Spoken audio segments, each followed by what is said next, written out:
Kevadtorm on jõudnud Kadrinasse ja selle raames näitab Kalevi pataljon oma tehnikat Kadrina keskkooli õpilastele ja Kadrina alevi elanikele.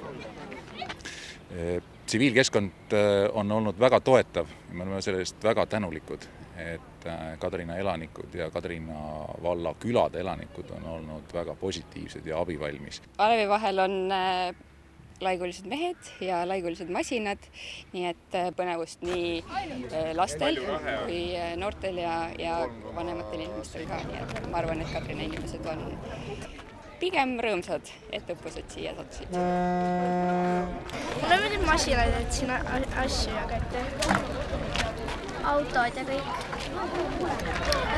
Need kõik masinad ja see, kui nad andsid neid lusikaid ja asju.